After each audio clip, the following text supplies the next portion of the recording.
Bien.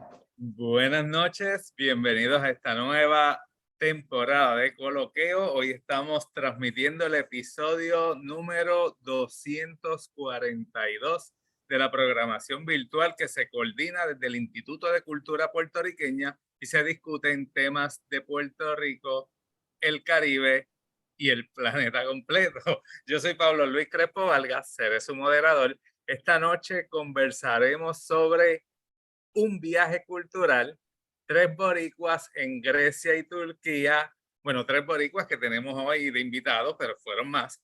Y ellos son Miguel Rodríguez López, arqueólogo, que ha estado con nosotros anteriormente, Lisette Martínez, escritora, que también ha estado con nosotros anteriormente, y una nueva integrante de Coloqueo, Ana Venegas, de Culture Travel. Saludos a los tres. Nada, luego de esa presentación, los voy a dejar a ustedes para comenzar. Vamos. Bueno, buenas noches. Gracias por darnos este foro. Nada, aquí estamos unos amantes de lo que es viajar y aprender y conocer mundos nuevos. Y lo que tenemos son muchas fotos y esperamos que con eso pues estimulemos el recuerdo, evoquemos el viaje y contestemos cualquier pregunta. Como ven, ahí está el grupo completo. No sé si se puede ver enfrente al Partenón. Y entonces en Grecia. Entonces yo les encontré unas citas que me gustaría empezar con eso porque me llamaron mucho la atención y son unas citas sobre viajar. Nuestro destino nunca es un lugar, sino una nueva forma de ver las cosas. Eso dijo Henry Miller. Un viaje se mide mejor en amigos que en millas. Eso lo dijo Tim Cahill. Y todos los viajes tienen destinos secretos sobre los que el viajero nada sabe. Esas 3 citas para mí son muy ciertas. No sé qué piensan los demás. Bueno, yo quisiera decir que me parece, como estoy de acuerdo con lo que dice Lisette, que el viajar abre la mente a los seres humanos de otras culturas, de otras tradiciones, de otra forma de vida. Y yo como profesor universitario, pues siempre le hablo a mis estudiantes de los viajes que yo hago. De hecho, precisamente hoy le estuve hablando a un grupo sobre el viaje que hicimos a Grecia y Turquía y ellos estaban sorprendidos porque pensaban que esos países uno no podía visitarlos o que es difícil o que es complicado. Yo les quedé en llevar fotos y verdad de lo que nosotros vimos en Grecia y en Turquía, pero es la experiencia más grande que uno puede tener. Y siempre digo que las universidades deberían promoverse como yo lo hice cuando estuve en el Centro de Estudios Avanzados y otras universidades lo hacen. Viajes culturales de este tipo, incluso con crédito académico, porque aprende uno más en un viaje cultural bien organizado, bien presentado, que a veces en un mismo salón de clase, porque tiene las experiencias directas con la gente de esos países, con la gastronomía, con la forma de vestir, con la religión. Visitar países que tienen otras creencias nos ayuda a todos nosotros a ser más tolerantes, o sea, y mejores seres humanos. Así que el viaje es una experiencia total, ¿verdad? No solamente de aprendizaje, sino de crecimiento en ese sentido.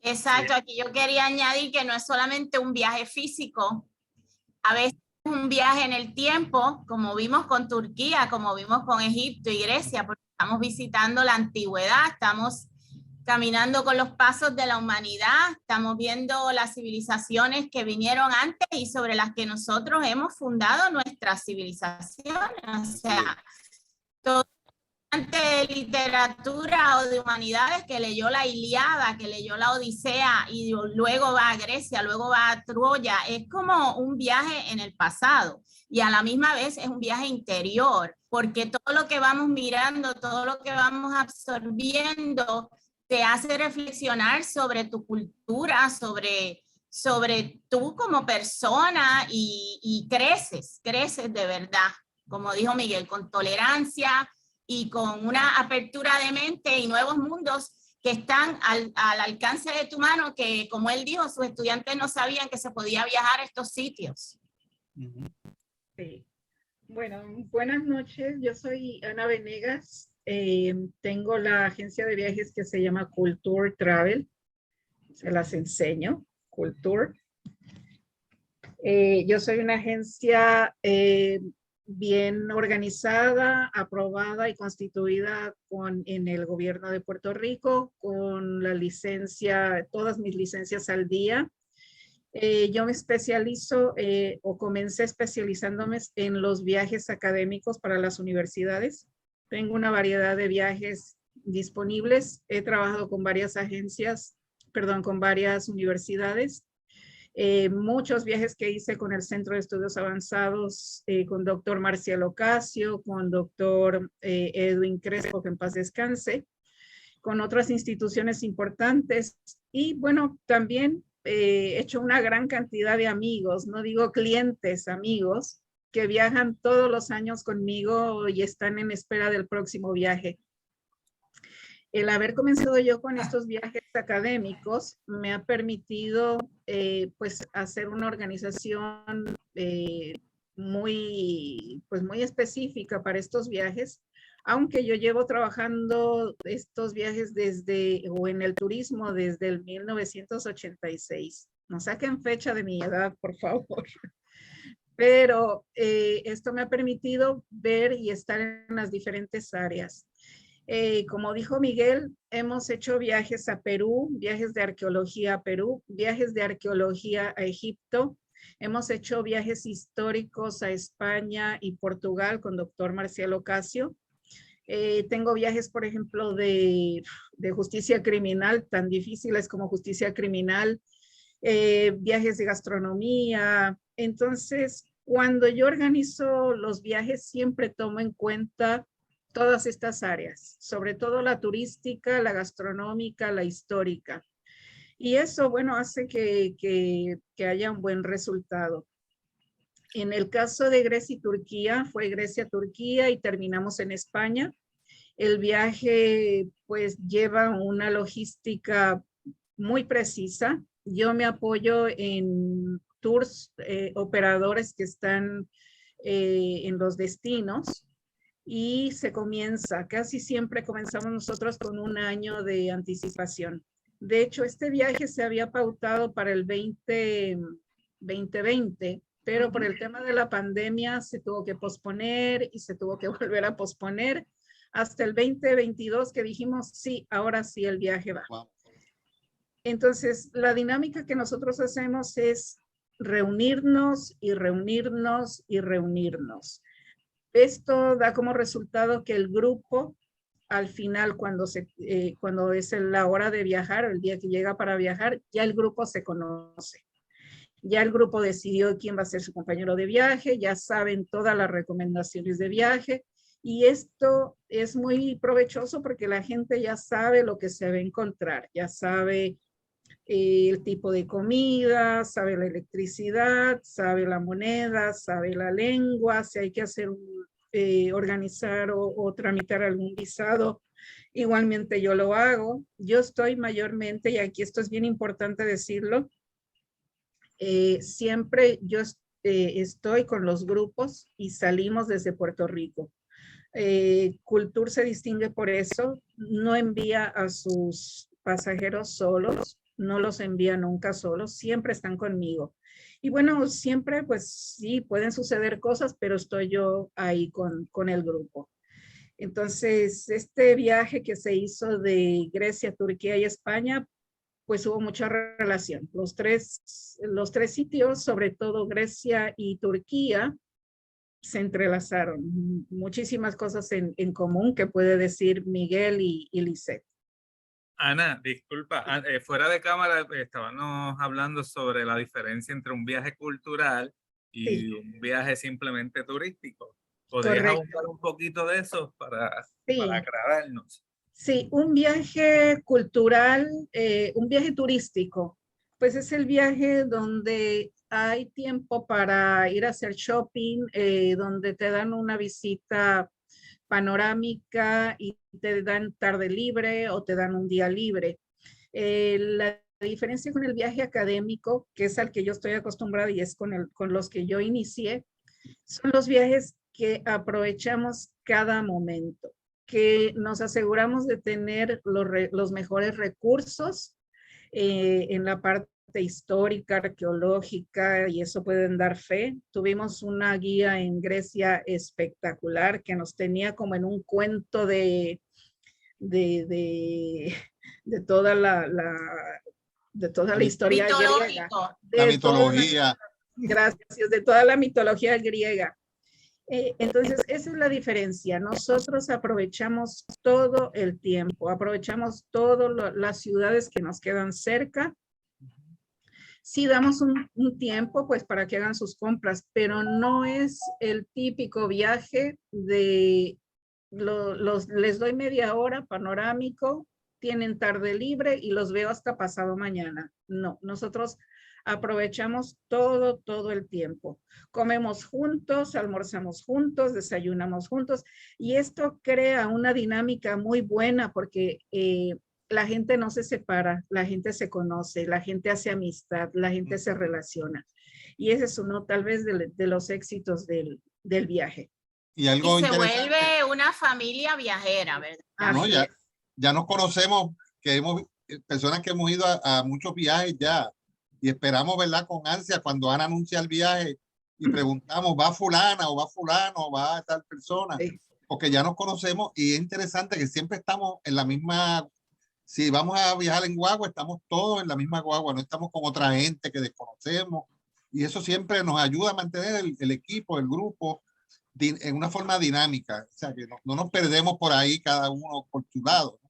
Eso es bien importante lo que dice Miguel. Otro de los temas importantes es que el viaje es un viaje privado.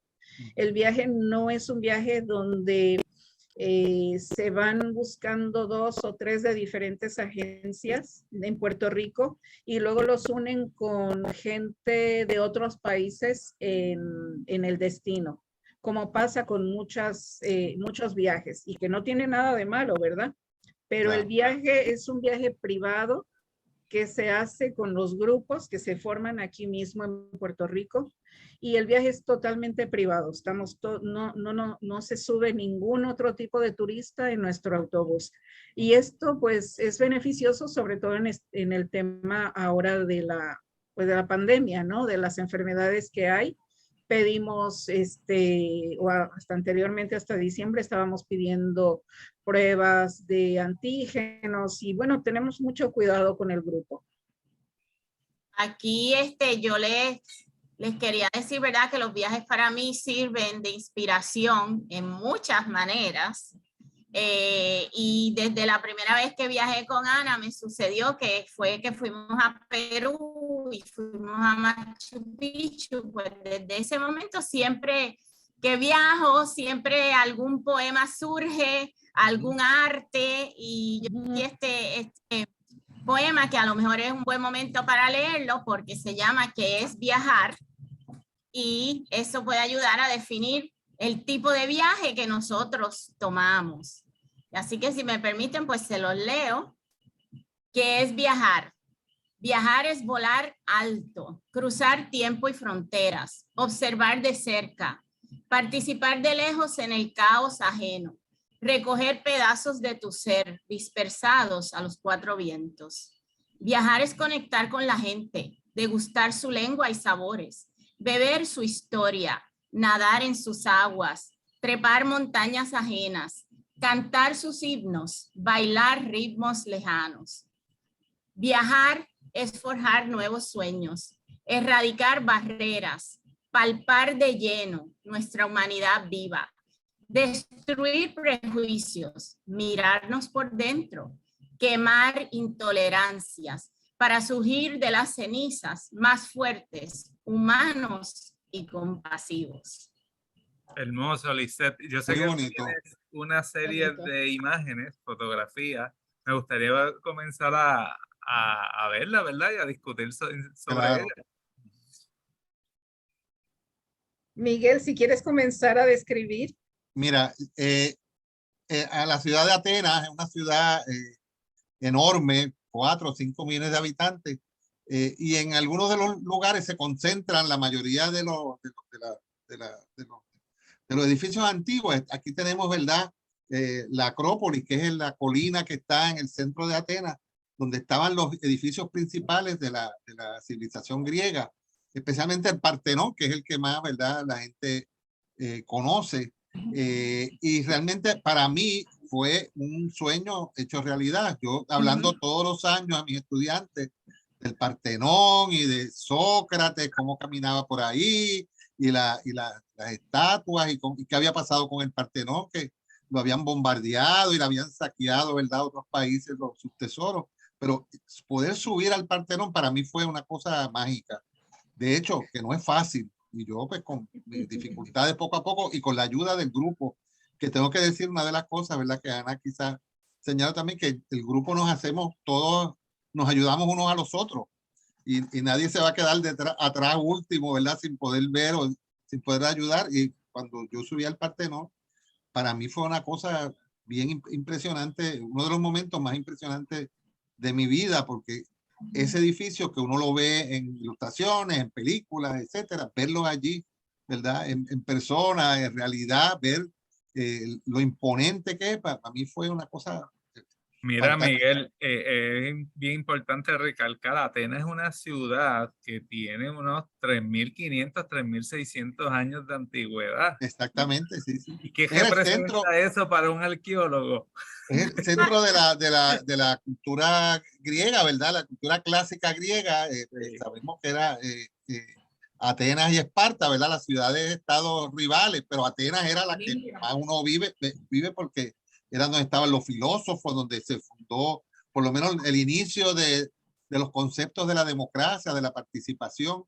Y yo decía, caminando por ahí, yo decía, caramba, yo estoy caminando aquí por donde caminó Sócrates, porque yo admiro mucho a Sócrates como filósofo, como maestro, ¿verdad?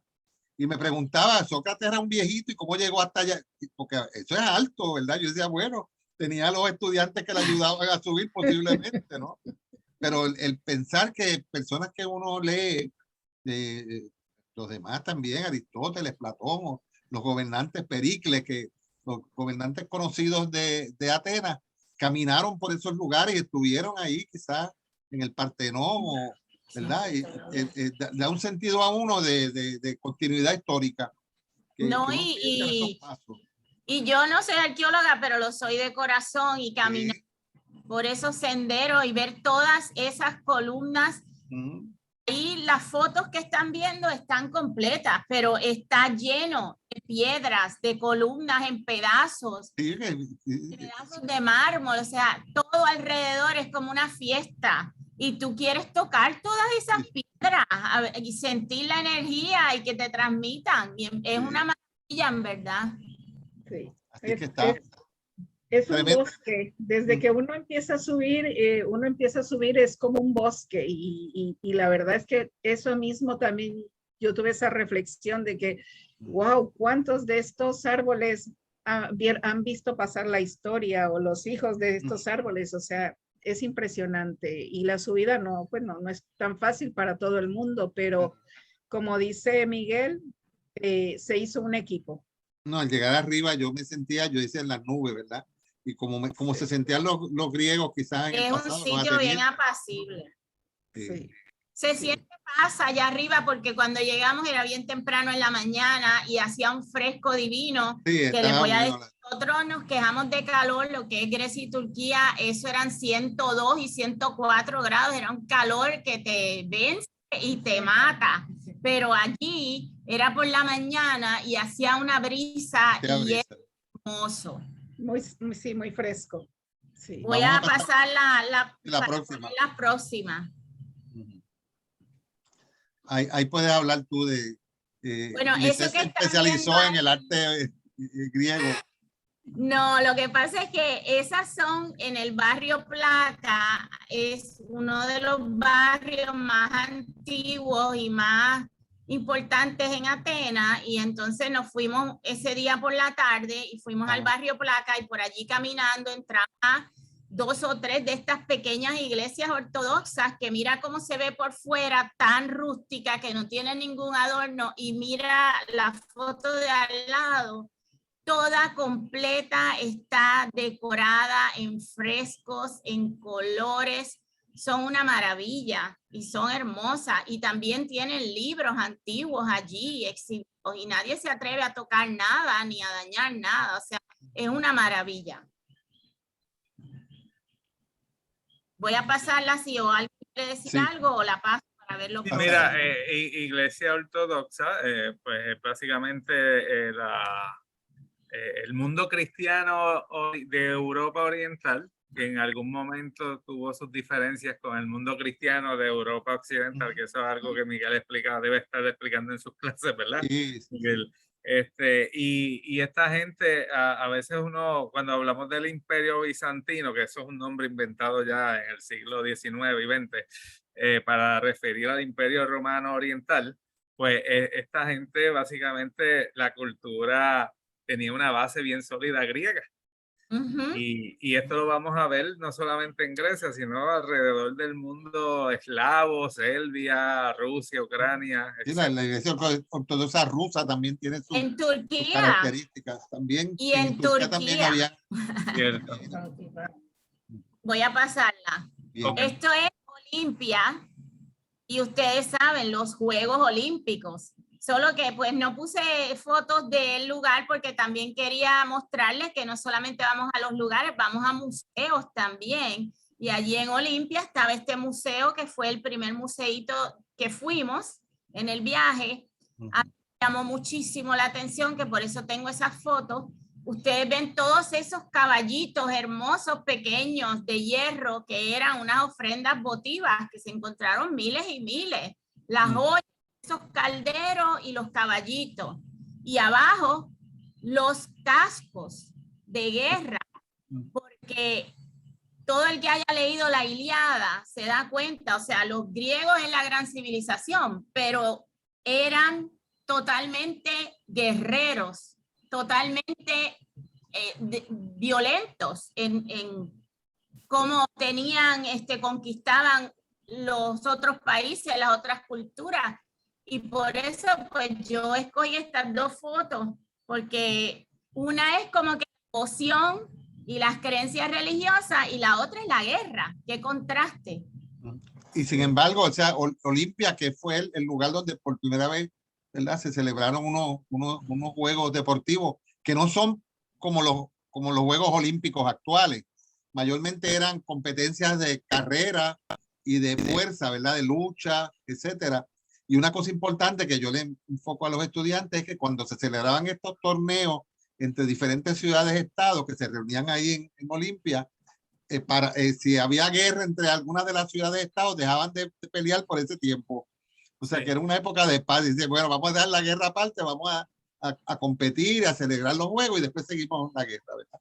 No, y también era un carácter casi sagrado. También tenía un elemento religioso. Los ganadores les permitían, eso no los explicaron allí, nos mostraron, les permitían elegir unas estatuas allí como si fueran templos para que te puedan venerar por el resto de la historia. Bueno, los deportistas, algo de la herencia, ¿verdad?, que tenemos de Grecia y de otros lugares, hay que verlo siempre. Para nosotros los deportistas son héroes, ¿verdad? Por lo menos en el caso de Puerto Rico, nuestros grandes deportistas, boxeadores o corredores, lo que sea, los consideramos como héroes, ¿verdad? Y a veces, pues cuando a veces la vida los lleva por otros caminos, nos frustramos porque los teníamos en unos pedestales, ¿verdad? Y así también lo tenían los griegos a sus atletas siempre, ¿verdad? Es importante ver esto. Así que Olimpia fue otro de los puntos principales del viaje, diría yo. Sí, aquí yo quisiera agregar algo también, que dentro de los viajes siempre de cultura, siempre incluimos museos, siempre. En los viajes de Egipto hemos incluido los museos. Bueno, está en construcción el principal, pero en los más recientes hemos incluido los museos donde acaban de transferir a las momias. En este caso, tanto de Grecia, incluimos museos. En el caso de Perú, también siempre porque Cultur tiene una ideología de siempre fomentar la museopedagogía. Esa es la base de Cultur, fomentar la museopedagogía, tanto para el profesor como para el estudiante. Así es que siempre en los viajes de Cultur siempre van a haber museos a visitar. Muy bien. Voy a pasarla. Pásalo así. Este próximo lugar para mí fue uno de los lugares más Delfos. espirituales que yo he visto. Y les quiero contar una anécdota. Ahí les pongo 2 fotos, solo para que les dé una idea. O sea, Delfos era bien alto. Aquí sí que había que subir, mucho más que para subir allá a la Acrópolis y al Partenón. Esto seguía subiendo. Estas montañas son el Parnaso. Todo el que haya estudiado literatura sabe que los parnasianos, eso es allá como estar en los dioses del Olimpo. Y según la mitología, pues la región donde vivía Apolo, y este oráculo estaba dedicado a Apolo. Y esta piedra que vemos ahí es el ónfalos, el ombligo del mundo. Y ver eso para mí fue fabuloso. Y caminar hacia arriba, bajo ese calor intenso, ese sol intenso, y seguir caminando. Y yo pensaba en mi mente, pero ¿por qué es tan difícil esto? ¿Por qué es tan difícil llegar a este lugar? Y me pongo a pensar, este es el peregrinaje, porque esto es un lugar sagrado. Y la gente en la antigüedad llegaba de todas partes, haciendo un peregrinaje a subir a este lugar, a buscar sanación, a reflexionar, a pensar, no sé, a llevar sus problemas, a despejarse, a lo que fuera. Y ese es el camino que nosotros estábamos recorriendo, subiendo.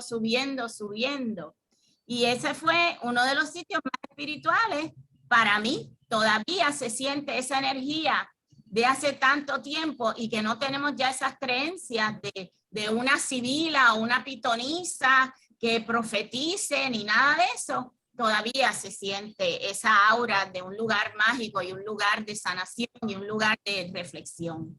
Y hay que recordar que nos preguntaba por qué todos estos lugares en Grecia están en lo alto de las montañas. Bueno, porque en su concepto religioso los dioses habitaban en lo alto de una montaña, ¿verdad? Del Olimpo, y vivían en un lugar alto, así que tenían que llegar, para llegar a estos lugares, pues había que hacer un esfuerzo, ¿verdad? Era como dice Lizeth, eran peregrinaciones que se hacían al oráculo desde diferentes lugares de Grecia y de otros países, pues como dice, para la sanación, para pedir orientación, para ver lo que le iba a deparar el futuro a cada persona, ¿verdad? Cuando el oráculo te decía lo que había que hacer, había que sacrificar animales y llevar una serie de regalos también ocasionalmente, ¿verdad?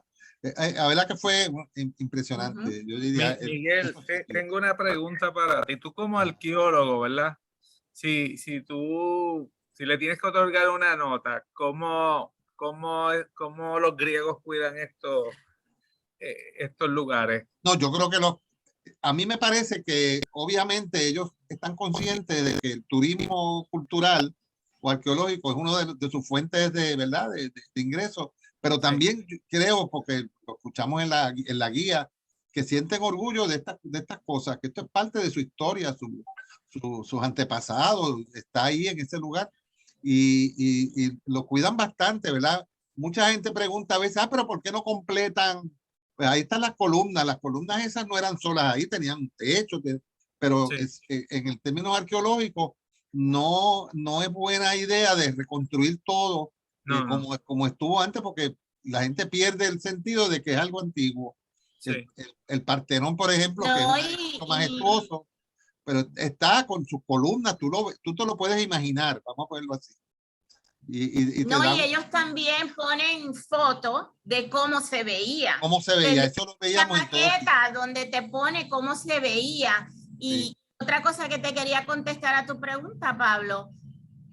Han hecho maravillas, porque Grecia ha sido un país que fue invadido muchas veces, desde la antigüedad hasta los otros en la guerra.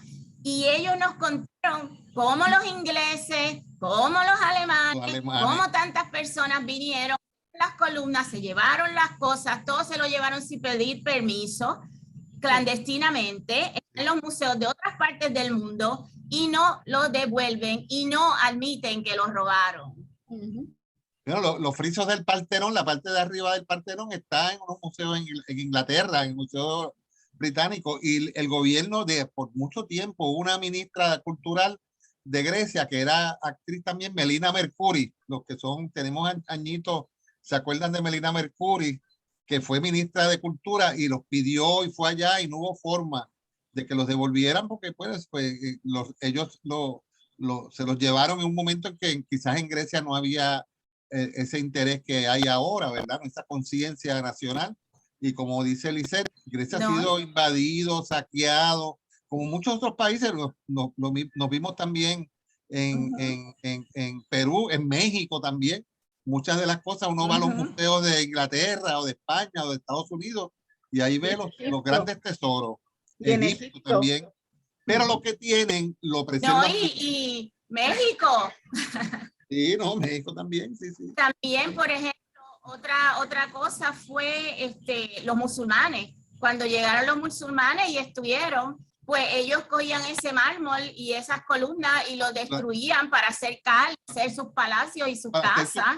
Y la gente veía esos pedazos de mármol ahí tirados y llenos de vegetación por encima, pues los cogía para ellos construir sus viviendas y seguir viviendo.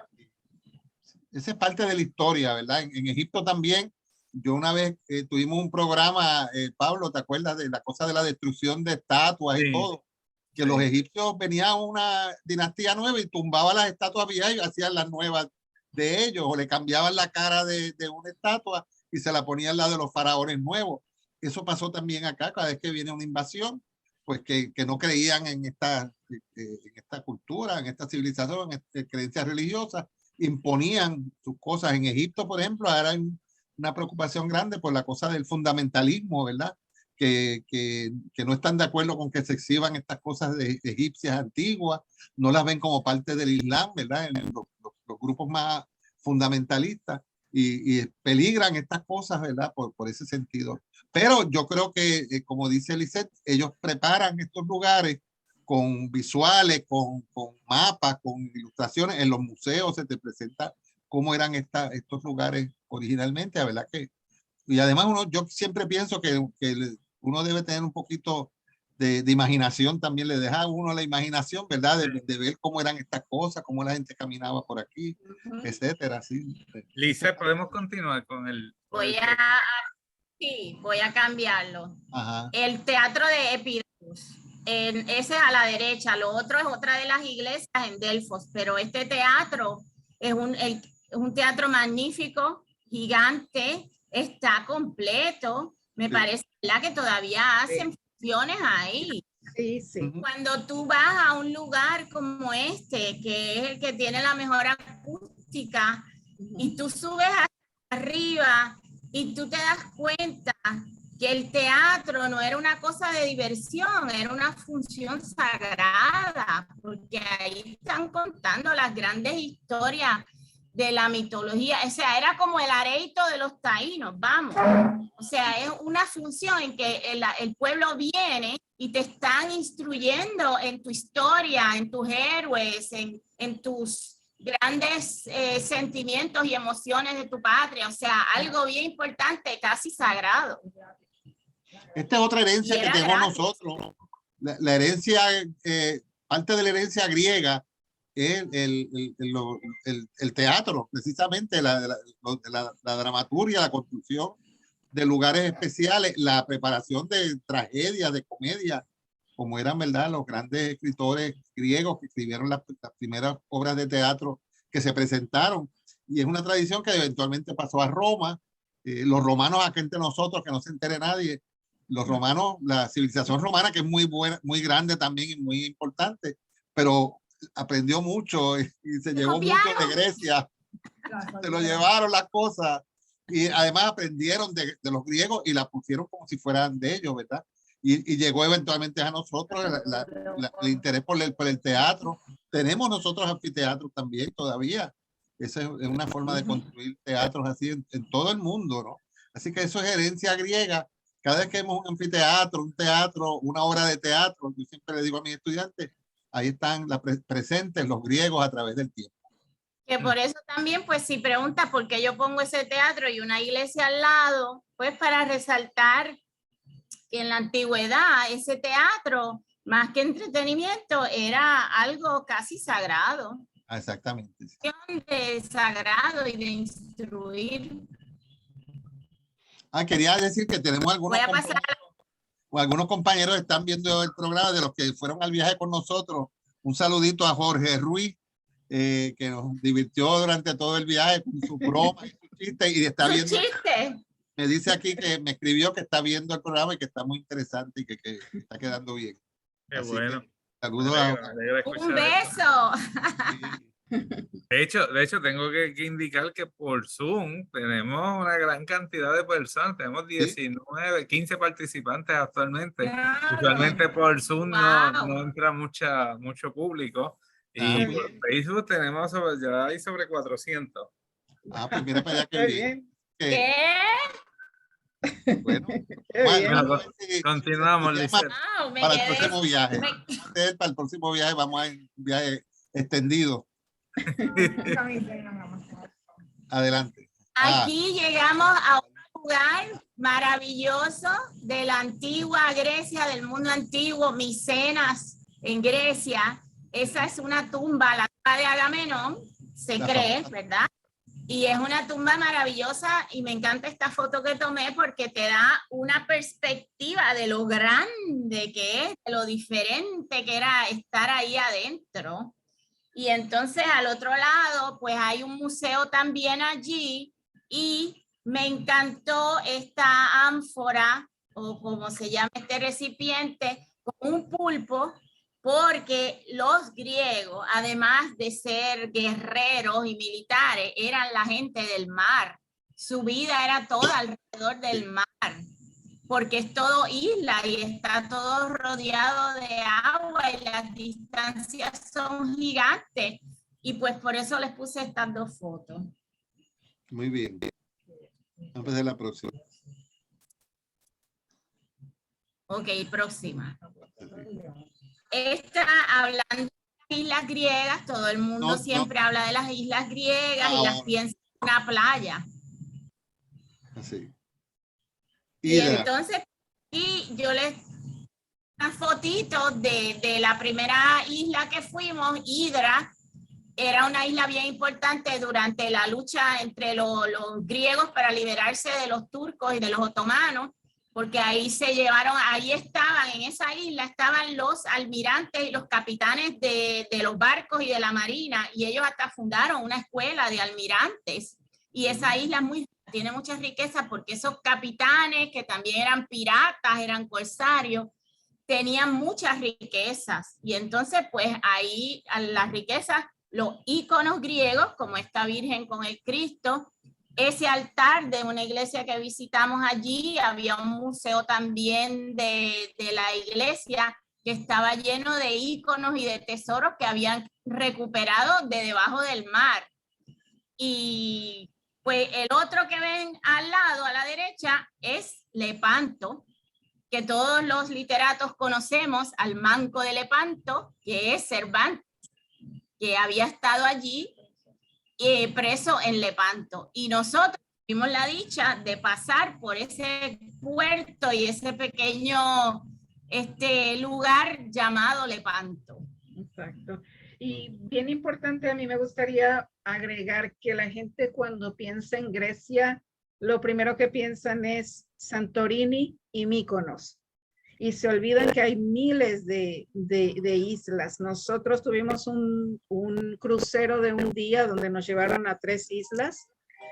Y es un poquito apresurado, pero hay una diversidad. Grecia no es simplemente Santorini ni Mykonos. Y la verdad que la pasamos en las 3 islas, la pasamos muy bien. Gracias, Lisette. Ok, próximo. Ay, ya llegamos a Turquía, pero antes de llegar les quería decir que lo otro que a mí me llamó mucho la atención es que yo nunca supe hasta que estuve yendo en una guagua por toda Grecia, que su costa es todo bien accidentado, curvas y curvas, no hay nada recto, o sea, en cada lugar hay como un pedacito de playa, hay una pequeña bahía, hay una pequeña... Es increíble, no tiene una forma recta para nada, es todo curva, y parece como un... Bien irregular, por eso es que la historia de Grecia es marina, ¿verdad?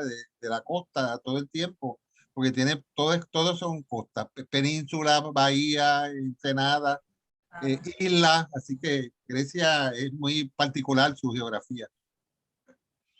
Y aquí tenemos, llegamos a Estambul. Entonces, pues ya llegamos a la hermosa Turquía. Ese era otro y ahí sueño, tienen ¿verdad? una foto de esta. Ajá, a Estambul desde el Bósforo, tienen ahí como una panorámica. El Bósforo divide un pedazo de agua, un cuerpo de agua que divide la parte europea de Turquía de la parte asiática de Turquía. Tuvimos lo que turistas se montan en ese barco y recorren y puedes ver la ciudad y la parte europea y puedes ver la parte asiática de la foto. Quiero mencionar Estambul, antiguamente conocida como Constantinopla, anteriormente conocida como Bizancio. Bizancio, ya ha tenido 3 nombres. Sí, sí. En cada momento de invasiones, etcétera, ha cambiado su nombre, ¿verdad? Sí. Hay unas fotos de la mezquita azul adentro. Estaba en construcción, así que no tenemos muchas fotos, pero pues traté de ponerle la foto del techo para que vean qué belleza, todo pintado con dorados y azules y rojos. Y la otra parte, para que vean ustedes esas rejas doradas en la escritura de cómo se escribía antes el turco, porque ya el turco no se escribe en esa escritura, se escribe en el alfabeto latino que tenemos nosotros, que eso fue Atatürk que cambió esa forma de escribir. Una cosa que yo quería decir de Estambul, que a mí me parece, yo había leído bastante de Estambul. Estambul es una de las ciudades más importantes, yo diría, de la historia antigua, ¿verdad?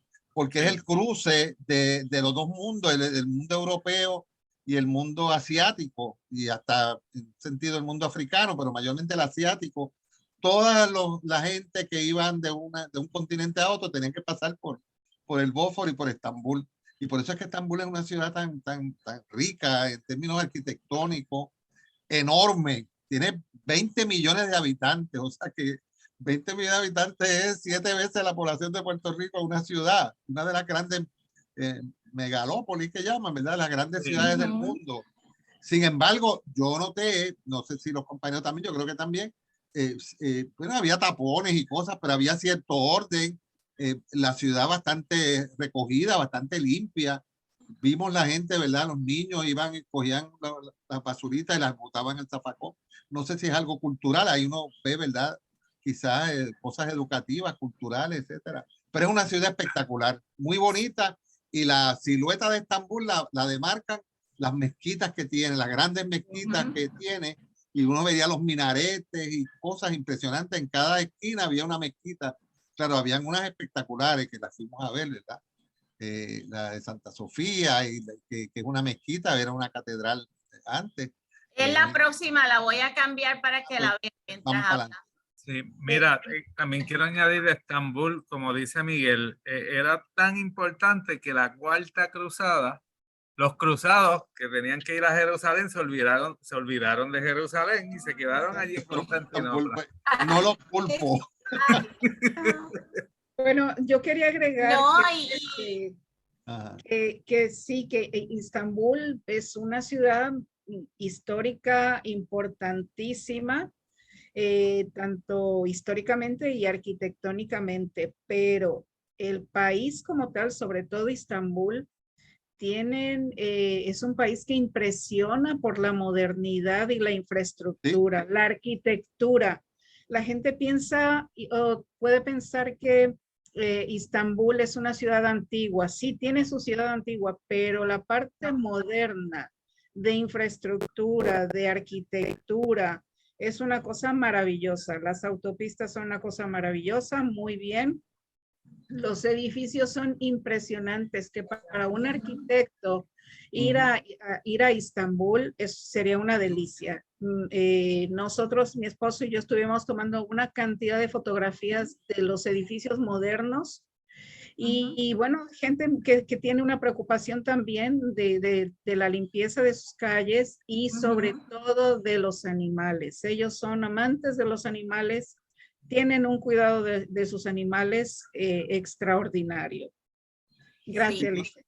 Una cosa también, iba a decir, de Estambul, había partes de Estambul que parecían el área moderna de Chicago, edificios con diseño geométrico, centros comerciales espectaculares. Nosotros a veces pensamos, ¿verdad?, que tenemos lo mejor. Aquí tenemos cosas buenas y los grandes centros comerciales, pero yo impresionante. Nunca yo he visto los mejores puentes, los puentes maravillosos, majestuosos sobre el agua, increíbles. Sí, su infraestructura es increíble. Esa Hagia Sofía. Está aquí las fotos que ven, es la mezquita, ahora es mezquita, pero empezó en el siglo VI o siglo, no me acuerdo si era el 5, como una Hagia Sofía, y era una de las primeras grandes catedrales del mundo, y entonces pues a mí me llamó mucho la impresión, me impresionó mucho esta figura que ven en el medio. No sé si alguien sabe lo que es un serafín, es un tipo de ángel. ¿Cómo sé que es un serafín? Porque tiene 6 alas, Yo nunca lo había visto representado, había escuchado, había leído sobre querubines, sobre serafines, todo eso. Pero aquí en el medio está este serafín con sus 6 alas, solo es una cara y 6 alas. Me llamó mucho la atención y por eso le puse esta foto. Pues mira, Lice puede trabajar como guía turística de Estambul, porque se aprendió todo. Qué interesante. Ahora, estamos entrando ahí a la mezquita, ¿verdad? Para los que nos están escuchando, pues había que quitarse los zapatos, entrar, ¿verdad?, en medias o algo, la mujer cubierta la cabeza. A mí me hicieron poner también como una camisa, una cosa así. Una bata quirúrgica. Una bata feísima, pero porque hay que aceptar, ¿verdad? Esas son las creencias, las costumbres de los países, y uno cuando viaja, lo hemos aprendido con los viajes con Ana, que pues uno tiene que respetar eso, ¿verdad? Y entenderlo y acoplarse a la disciplina que hay en ese país, ¿verdad? Cuando en algunos lugares decían, pues no pueden, las compañeras no pueden estar, qué sé yo, en pantalones cortos por la calle, pues no pueden estar porque estamos en ese país, ¿verdad? Y hay que acoplarse. O sin mangas, y ahora aprovecho para dejarte saber que nuestro guía Artur nos felicitó, nos dejó saber antes de irnos que él estaba muy impresionado con nuestro grupo de puertorriqueños, porque él dice que nosotros en ningún momento le faltamos el respeto a la cultura, en ningún momento nos burlamos, ni hubo críticas. Y que él estaba bien impresionado y que siempre llegábamos a tiempo, siempre estábamos atentos, y él de verdad quedó bien impresionado con ese mensaje y esa energía puertorriqueña. También hay que hablar de voy a pasar. También me gustaría hablar de que en estos países musulmanes, cuando viajamos, la gente, si no se prepara, viaja con una idea errónea.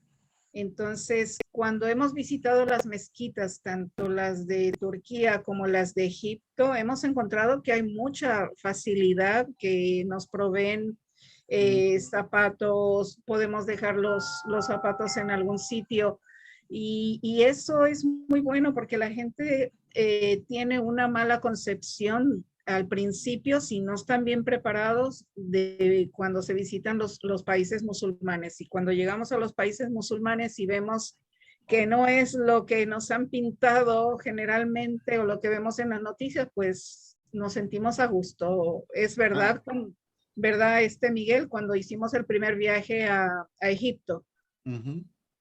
Sí, no, y entendemos, por ejemplo, algunos de los compañeros decían, pero aquí no se come carne de cerdo, no, porque aprendimos, ¿verdad? Que la religión islámica, musulmanes no comen carne de cerdo, igual que nosotros no comemos algunas otras cosas, ¿verdad? Que comen en otros países.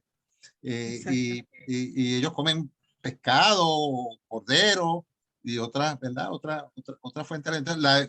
La alimentación a mí me encantó. Yo hasta rebajé en esos días porque hay muchos vegetales, muchas frutas, pocas porciones de carne. Las porciones de carne son pequeñas. Aquí nosotros, pues si no nos comemos medio pollo entero, pues no estamos tranquilos. Pero ellos se comen un pedazo de pollo o dos y ya, tú sabes. Sí, es la dieta mediterránea, que es una de las mejores. Sí. Y no, con aceite y otra, de oliva todo, cero mayonesa. Otra cosa que les quería decir, ahora que hablamos de eso, de las mezquitas, como cuando vas a visitar la mezquita y no estás bien vestido, te puedes alquilar o comprar un paño para poner eso, una ropa, lo que sea. A la misma vez, al salir de todas las mezquitas, ellos tienen libros gratis en todos los idiomas que tú te los puedes llevar y siempre te exhortan a que te los lleves. Y libros maravillosos, libros de el profeta Mahoma, de la historia de él, aprender sobre la Biblia con el Corán, otros libros que dicen, panfletos que dicen las mujeres, bla, bla, bla. O sea, es educativo y están en todos los idiomas y yo no puedo decírselos suficientes veces porque eso sí que cuesta dinero y trabajo tenerlo en todos los idiomas. Cuando fuimos a Grecia, al primer museo que fuimos, en Olimpia, que es un lugar tan turístico, yo quería comprar un libro y en la tienda del museo no había ni un solo libro en inglés ni en español. Los libros estaban en griego o en alemán o en otros idiomas, pero no había nada ni en español ni en inglés. Imagínense ustedes eso, que esos son dos de los idiomas más hablados en el mundo y no había. Ya tienes para traducir, para la traductora ahora. Mira, me están preguntando en las redes si ustedes están mencionando distintas ciudades. ¿Ustedes se movían en avión o era nosotros, la logística fue San Juan, Madrid conexión hacia Atenas. Estuvimos en Atenas alrededor de unos 6-7 días y después por avión nuevamente de Atenas hacia Istambul, que el viaje es muy corto. Pero los viajes internos eran en guagua, una guagua grande, igual que en Turquía, que recorrimos cientos de kilómetros, quizás hasta miles, pero sí en la guagua. Pero hay unas autopistas que ustedes no tienen idea lo cómodas, lo rápidas y lo en buenas condiciones que están. Esas autopistas. Es la única Además manera de conocer. Vamos mirando. Sí. Exacto, vamos mirando, yo voy mirando por mi guagua, otras personas van durmiendo, yo nunca duermo en la guagua, siempre voy mirando, siempre voy tomando fotos. Ese es lo que más me gusta, es mirar por mi ventanita y ver las diferentes cosas que encontramos en el camino, que nunca se imagina que las va a encontrar. Es la manera de aprender qué tipo de agricultura tienen, cómo son sus construcciones de sus hogares, qué es lo que producen, qué fábricas hay. Es muy importante el viaje que se hace por tierra. Bueno, ahí Lisette. Están viendo Capadocia, díganle. Sí, Capadocia. Explica ahí, Lisette, tú, que desde los globos y todo eso. Capadocia es un sitio muy turístico porque es donde en Turquía uno se sube al globo y ve el amanecer, pero y además porque era desde antes de los los griegos, antes de todo estaban los hititas, que era una gran civilización de la que no conocemos mucho, pero era de allí, de Turquía. Y ellos, estas formaciones de roca milenarias, ellos las utilizaron de casas, estas cuevas. Y luego, al principio de la cristiandad, siglo I, II de nuestra época, cuando estaban persiguiendo a los cristianos se metieron en estas casas cuevas y nosotros fuimos a visitar estas casas y tenían cocinas y tenían como que irrigación, como fuentes adentro, era maravilloso, tenían hasta iglesias pintadas como catedrales dentro de estas cuevas. No hay fotos porque no se permite tomar fotos adentro, pero pues yo les traje estas fotos para que vieran. Todos esos rotitos son, como decir, casas. Y entonces la foto de acá donde están los globos es desde el globo y viendo esas formaciones así grandes verticales de piedra que ellos las llaman las chimeneas de hadas y son maravillosas porque eso parece un paisaje lunar, un paisaje alienígena, es maravilloso. Y muchos árboles y flores y diferentes cosas y todo lo estás viendo desde una perspectiva desde el aire. Sí. Y la Capadocia es bien característica, estas formaciones geológicas bien antiguas de millones de años que han tomado estas formas extrañas y por eso era que era atractivo en el pasado también, ¿verdad? Y todavía lo es. O sea, es como dice Eliseth, llegar a Capadocia es como llegar a otro mundo, fuera de la tierra, ¿verdad? Por este tipo de formaciones y además por lo interesante de la cuestión de que se utilizaron como vivienda y como escondites en un sentido, ¿verdad? Los cristianos primeros que eran perseguidos y aquí pues nadie los encontraba, ¿verdad? Se podían esconder bastante bien y nadie los encontraba. Esta es pues, la parte central de Turquía. Para llegar a ellos, pues en la guagua, pues recorrimos. Antes habíamos llegado también a la capital moderna de Turquía, que es Ankara, que no sé si tú tienes visuales de Ankara. Creo que ahora, pues, déjame ver, míralo ahí. A mí me impresionó mucho Ankara, este es el lago de sal, pero la tumba de Ataturk me pareció un monumento impresionante. Yo había visto y conocía de la historia de Ataturk, que fue el fundador de la nueva Turquía moderna en los años de 1930, que incluso era tan moderna y tan adelantada que las mujeres en Turquía votaron primero que las mujeres en Francia, porque tenían una constitución de avanzada y le rinden tributo a Ataturk como el fundador de la República, y realmente es majestuoso esos edificios, la solemnidad con que la gente visita eso. El prócer, ¿verdad? El fundador del país, ¿verdad? Y todo el mundo va y le rinde tributo y recuerdo al presidente Ataturk, que es un héroe nacional, ¿verdad? Y el cambio de guardia, porque en todo momento guardias y una ceremonia militar completa de cambio de guardia para hacerle honra al padre de la patria moderna, porque sí. Ataturk, como yo les dije, él cambió la escritura, él obligó que las niñas fueran a la escuela. Sí. Familias que tuvieran hijas y no mandaban a sus hijas a la escuela, venían a buscarlo a la casa y les daban multa. O sea, bien importante, porque esas no eran las costumbres. Y él quiso traer Turquía a la modernidad y que no vivieran en la Edad Media, que fueran participantes completamente en el mundo moderno. Por eso es que se ve en Turquía esos contrastes, ¿verdad? De algunas cosas de modernidad, de avanzada, y otras también que continúan siendo tradicionales, ¿verdad? Por la cuestión de la fe religiosa islámica también, que en Turquía pues ha avanzado así. Se nos fue... El otro era el lago de sal. Sí. Sí, no, él pone...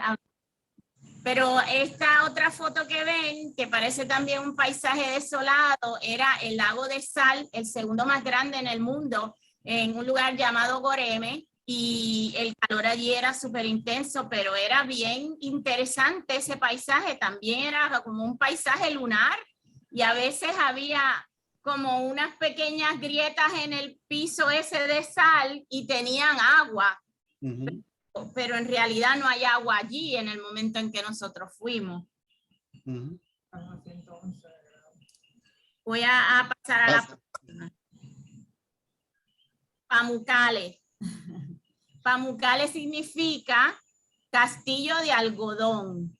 Y esa es las fotos famosas que vemos de las piscinas esas todas de aguas termales y esa caliza, que ahí yo le pongo un detalle de cómo es esa formación de esa roca, de esa piedra. Y allí hay que quitarse los zapatos para caminar por todo eso. Y es como caminar en coral, se te entierra y duele. Es hermoso.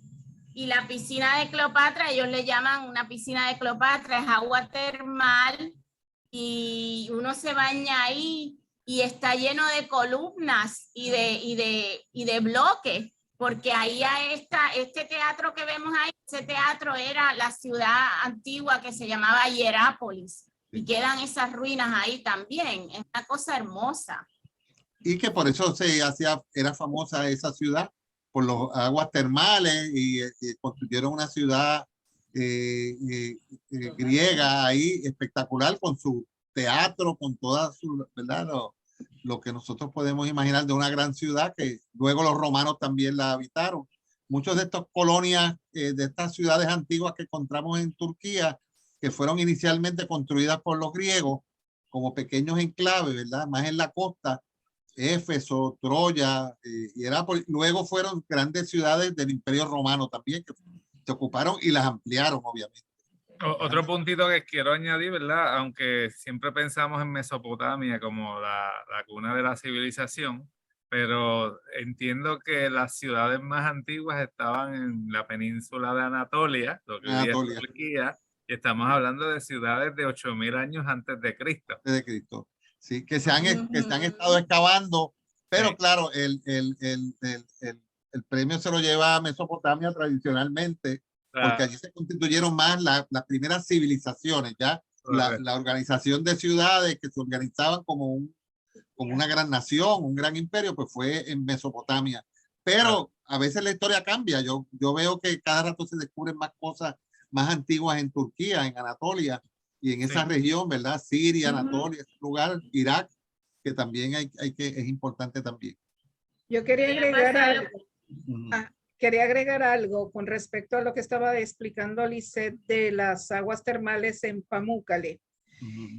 Muchas de si hay gente, por ejemplo, que no puede entrar a caminar dentro de estas piscinas en Pamukkale por lo áspero que es el suelo, muchas de estas aguas las desvían a los principales hoteles, como es el hotel donde nosotros nos quedamos, que tiene piscinas de estas mismas aguas naturales. Y ya después a ver si podemos hablar un poquito de los hoteles en los que nos estuvimos hospedando.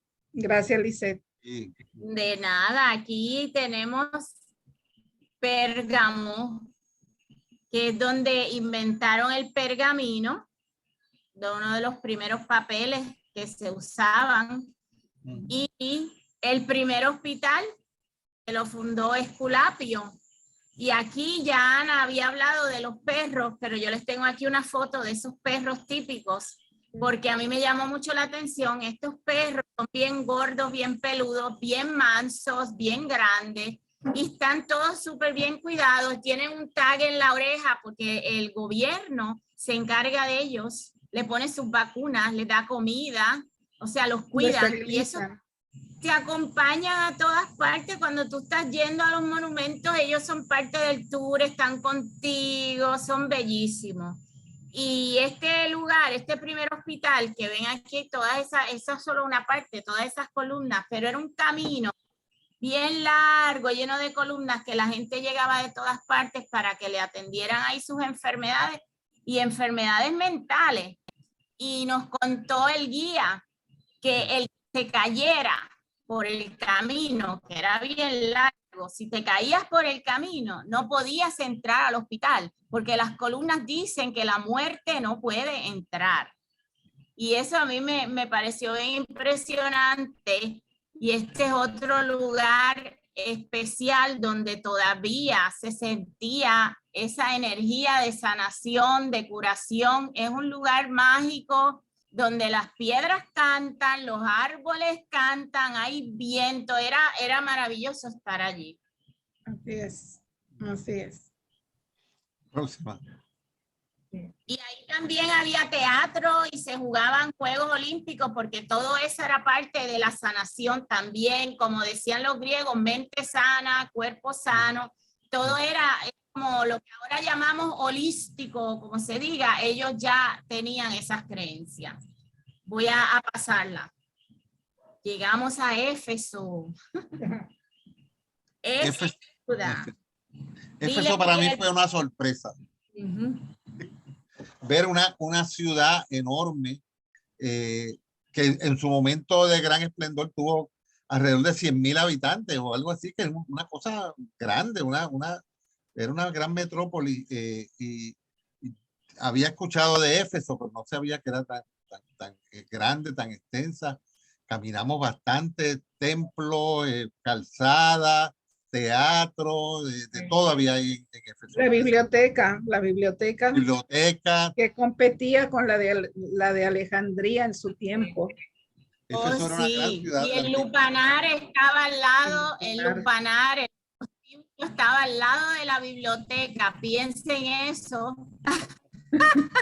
Ay, Lisette. Eso fue muy curioso, eso es muy curioso. Había visto, sí, yo nunca había visto una ciudad tan completa y tan maravillosa como Éfeso. Eso nos contó nuestro guía que solamente estamos viendo el 20% de lo que hay ahí. O sea, eso es inmenso, eso es como decir Pompeya y Herculano todos juntos 1000 veces. Es una cosa maravillosa. Tú estás caminando por esa vía como la vía Apia, es mármol, está desgastado, tú tienes casas, tú tienes tiendas, había termas, había gimnasio, había baños para los... con las letrinas, todas están allí, es impresionante.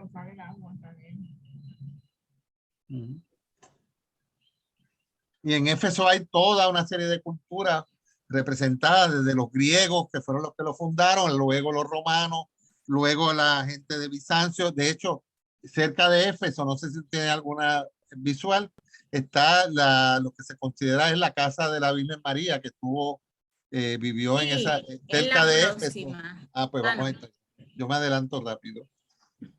Lo tengo, pero esto fue donde nos quedamos solamente para mostrar una de las mezquitas, para mostrar las amistades que se hacen en el viaje y los mercaditos, que este lugar que se llama Denizli y era al lado de Pamukkale, ahí era que estaba nuestro hotel, y era como ir a Río Piedras o la Plaza del Mercado, y allí nadie hablaba más que turco y a lo mejor pues otro idioma, porque no era como decir gente de mucho dinero, sino pues gente normal de pueblo, pero todo el mundo era tan amable, todo el mundo nos recibía con sonrisas, todo el mundo quería saber de dónde éramos, nos ofrecían té y los mercaditos estaban llenos de todos estos colores, frutas y cosas maravillosas. Y entonces por eso les quise poner estas fotos para que vieran. Y había esa mezquita al entrar y en el medio del mercado, en donde estaban las casas y todo, había otra mezquita, pues porque era un barrio y un barrio donde había niños jugando y habían viejitas tejiendo y como que mirando a todo el que pasaba por ahí, chismeando sobre la gente que pasaba por ahí. Muy, muy, muy bonito. Voy a ver si encuentro las de la Virgen. Pues parece que no puse, pero... Ay, Troya, llegamos a Troya. Yes. Ese era uno de mis sueños también, ver lo que quedaba, ¿verdad? De Troya, por la alusión siempre de Troya de la Ilíada y de las historias de Homero y de los griegos. En las universidades siempre se habla, ¿verdad? Del caballo de Troya, de la lucha de la ciudad de Troya, etcétera. Y era algo histórico, ¿verdad? Para mí era importante verlo. No, lo que queda de la ciudad de Troya no es como Éfeso, ¿verdad? Como otros lugares, pero tiene esa mística también de que es una de las ciudades de la antigüedad que más se conocen o más se habla, y que se habla de la historia del caballo de Troya. Ahora nosotros sabemos que posiblemente eso era más leyenda que realidad, que la historia que nos relata de la guerra de Troya, ¿verdad? Que nos cuenta la Ilíada de Homero y la Odisea, que es el regreso de uno de los héroes de Troya a Grecia, pues está llena de leyendas, de misterios, que los arqueólogos han tratado de dilucidar un poco. Las excavaciones que se han hecho en Troya dicen que se han encontrado, ¿verdad?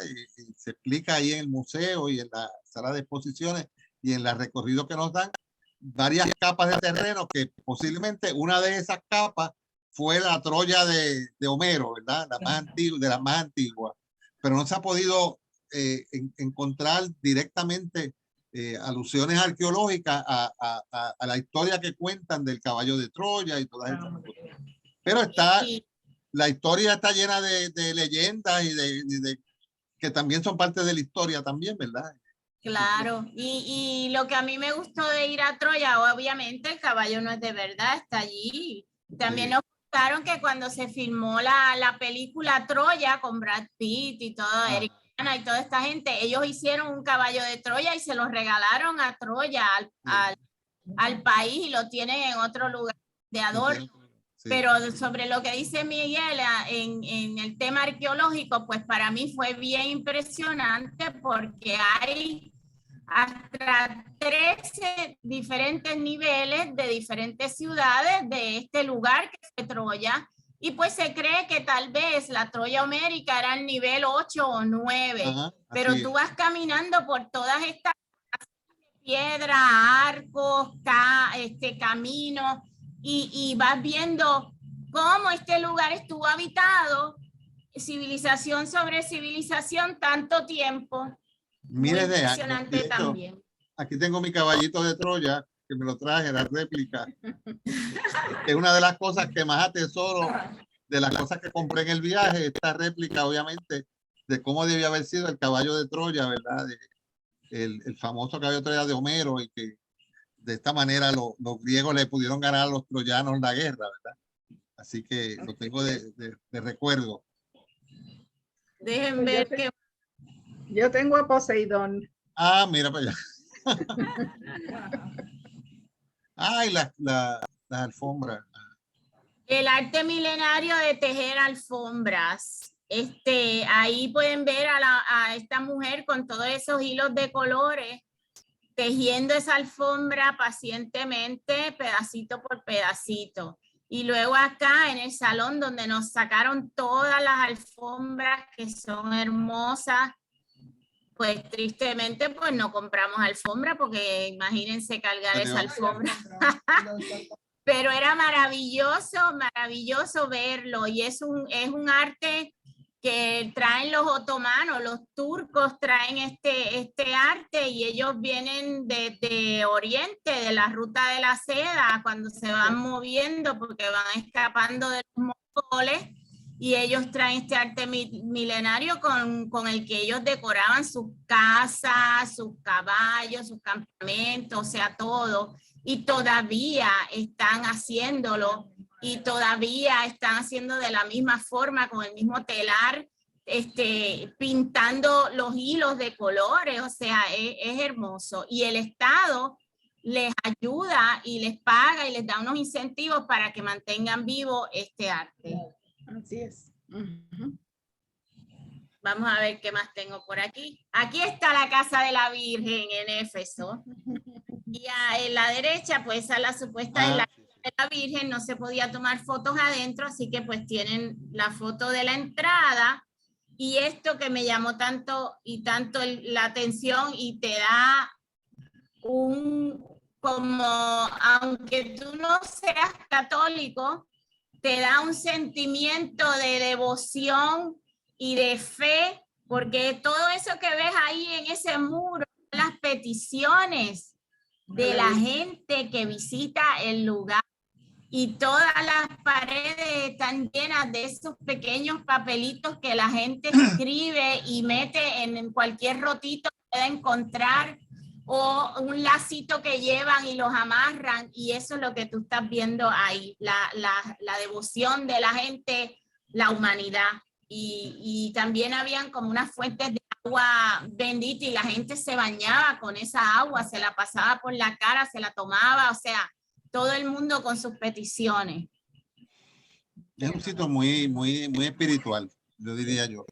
Y el pensar que posiblemente, ¿verdad? Las historias hablan que sí, que la Virgen tuvo que escaparse porque luego que mataron a Jesucristo hubo una persecución brutal contra los cristianos y ella era la madre del líder de la rebelión nueva, ¿verdad? De la nueva religión que era Jesucristo, ¿no? Y la persiguieron también y tuvo que huir y esconderse en este lugar en Éfeso. Luego también hay historias que dicen que ella continuó después a otros lugares, pero por lo menos en ese lugar posiblemente sí es cierto que estuvo la Virgen por lo menos en la huida que hizo de allá de Tierra Santa allá a otros lugares para poder esconder y proteger su vida con los apóstoles también. Bueno, vamos a ver la próxima. Aquí solamente 3, pero hay más de 10,000 mezquitas en todo el país y para mí fue una de las cosas que disfruté de estar mirando todas esas mezquitas mientras iba en la guagua tratando de capturarlas en foto, porque miren, las hay verdes, las hay plateadas, las hay doradas, las hay azules, las hay multicolores, las hay cuadradas, las hay redondas, con un minarete, con 2, con 4, con 6, o sea, la variedad es infinita. Depende la economía del sitio, es la aportación para la mezquita. Mezquita. Sí. Pero obviamente se ve que es un pueblo que con mucha devoción, ¿verdad? El Islam, ellos hacen también oraciones durante diferentes partes del día, interrumpen el trabajo que están haciendo para hacer sus oraciones, ¿verdad? Y es una reglamentación que tienen que lo siguen. El Islam es interesante, que es una de las religiones de más crecimiento en el mundo entero y en Puerto Rico también.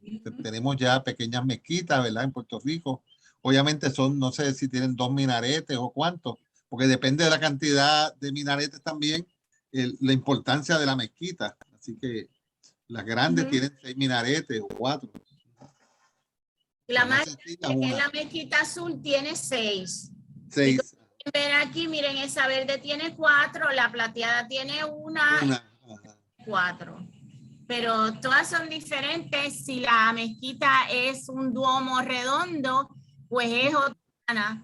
Y si la mezquita es cuadradita y con su minarete, que parece como una casita con la torre, es el Yusida. O sea, hay muchas diferencias. Hay variaciones dentro de las creencias islámicas. Entonces voy a pasar la próxima. Estos son el caravansari, era donde hablamos antes de la ruta de la seda, que venía pues desde China y viene pasando y terminaba en Turquía.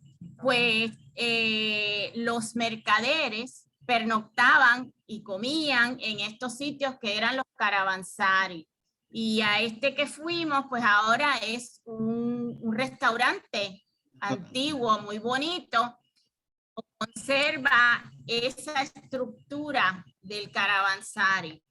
Y en el medio, pues tenemos el Gran Bazar, que lo construyó el sultán Suleimán, del siglo XVI, es muy hermoso y gigante.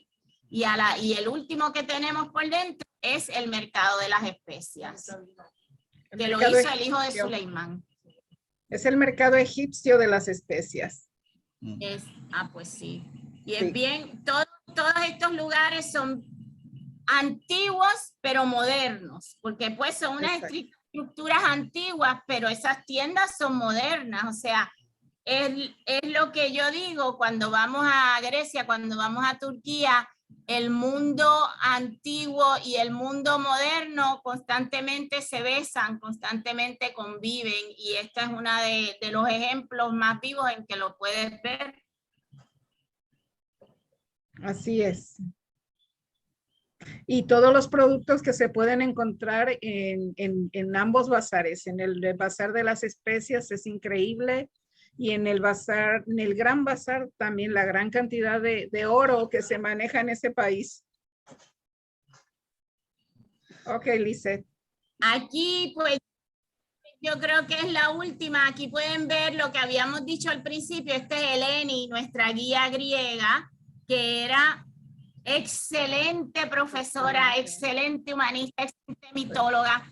Y a mí me gustó mucho esta foto porque muchas veces ella nos reunía debajo de un olivar para tomar la sombra y el fresco, y nos sentaba a hacernos historias.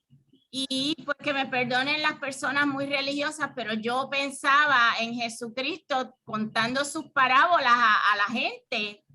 Así mismo, pues así mismo era. Eleni nos reunía, todo el mundo se sentaba así alrededor a escuchar atentamente lo que ella decía. En la otra foto tenemos ahí a Ana con nuestro guía turco Artu, y esa fue nuestra guagua, que fue nuestra casa por 18 días. Sí. Sí, es casi, casi. Y que Entonces, y qué bueno que la gente pueda perdón, ver el tipo de autobús que utilizamos. Autobuses Moderno, con aire completamente moderno. acondicionado, cómodos, suficientes espacios. Creo que eran 60 espacios o 50 y pico de espacios, y en algún momento ya nos pusieron el internet. Tuvimos el internet en el recorrido. Teníamos agua también, si no mal recuerdo. Sí. Y ese turco que está detrás de exacto, pues Lisette, aquí ¿quién es ese señor? Un turco. Miguel, ese es Miguel con su, en Éfeso, en la biblioteca. Tengo aquí Mira, se lo puso. Miren, yo quiero agregar algo. Ajá.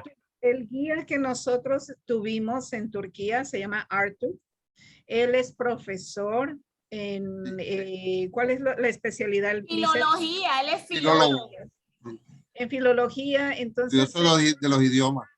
Que nos estuvo ayudando muchísimo. Fue un complemento que tuvimos de Elani. Toda la historia que tuvimos y que estuvimos viendo en Grecia se entrelazó completamente con lo que vimos en Turquía. ¿Verdad?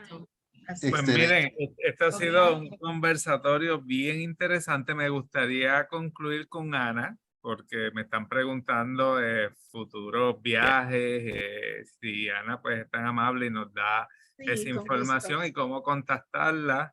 Claro que sí, con mucho gusto. El nombre de la agencia, si lo pueden ver, es Culture Travel Agency. Yo estoy aquí en San Juan, tengo todas las certificaciones, aquí están los teléfonos. Lo voy a repetir el teléfono donde siempre me pueden localizar, 787-454-2025. 787-454-2025. Estamos aquí en San Juan, muy cerca en Santurce. Tenemos una página de Facebook que se llama igualmente así, Culture Travel. Ya próximamente vamos a estar anunciando los viajes, el calendario para 2023, pero para mencionarle algunos viajes que tenemos un viaje para India, Nepal, tenemos un viaje para España y Portugal histórico, algo muy parecido a lo que hicimos con el doctor Marcial Ocasio. Tenemos un viaje también de regreso a Perú. Tenemos viaje pendiente también para Egipto, otro tal vez si abren el museo nuevo. Tenemos, si hay el quórum que solicite nuevamente el viaje para Grecia y Turquía, lo tenemos. Tenemos viajes a México, tenemos viajes en noviembre, hay pautado noviembre 2023. Hay un viaje largo que es a Tailandia, Vietnam, Laos y Camboya. Y es una gran cantidad de viajes. Tenemos también viajes gastronómicos que vamos a estar efectuando, viajes de arqueología, viajes de historia, en fin. Nos pueden contactar las universidades, las instituciones. Nos gusta trabajar mayormente en grupo. Individual es un poquito más difícil porque entonces los tenemos que referir. El éxito de estos viajes, como ya les dije, es viajar en un grupo que tenga la misma visión, la misma afinidad.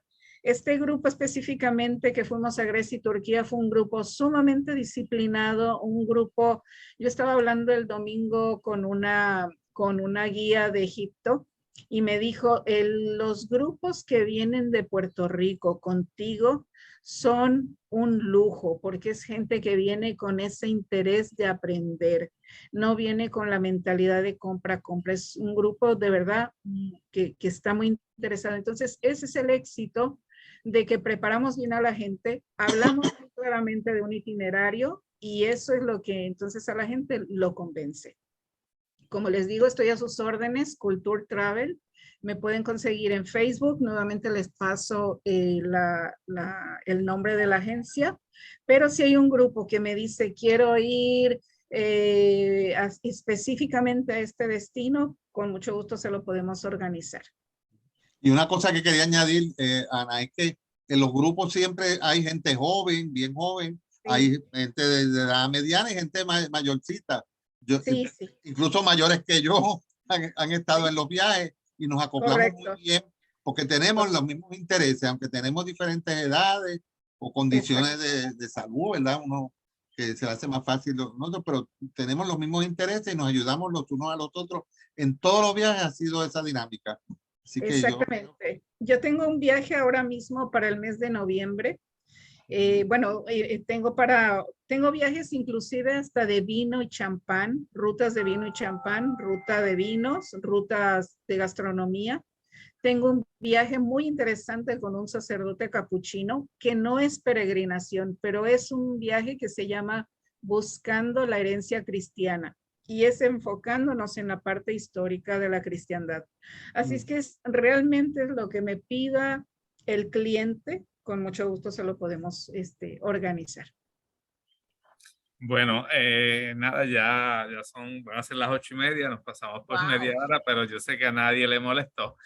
Quiero agradecerles a Ana, Lisette, Miguel, esto ha sido excelentísimo. Sé que disfrutaron ese viaje, yo espero en algún momento en el futuro tener esa oportunidad. Digo, yo he viajado, yo he estado en Turquía, en Grecia, pero todo ha sido por cuestiones de trabajo y no por un viaje cultural como el que ustedes pasaron. Pero nada, nuevamente gracias a ustedes tres, gracias a nuestro público que siempre está allí presente. Y nada, como mencioné al principio, esta es una nueva temporada de Coloqueo, por ahí vienen una serie de programas bien interesantes. Muchas gracias por la invitación. Gracias por invitarnos. Y gracias a los compañeros del viaje que nos están viendo también, que he visto algunos de ellos también, Tomasita, he visto también a Rafael, al doctor, así que agradezco mucho que hayan visto también el programa, los demás compañeros. Gracias y buenas noches. Muchas gracias a todos. Buenas noches, gracias. Buenas noches. Hasta luego. Gracias, Pablo. Cuídense. Hasta luego, gracias.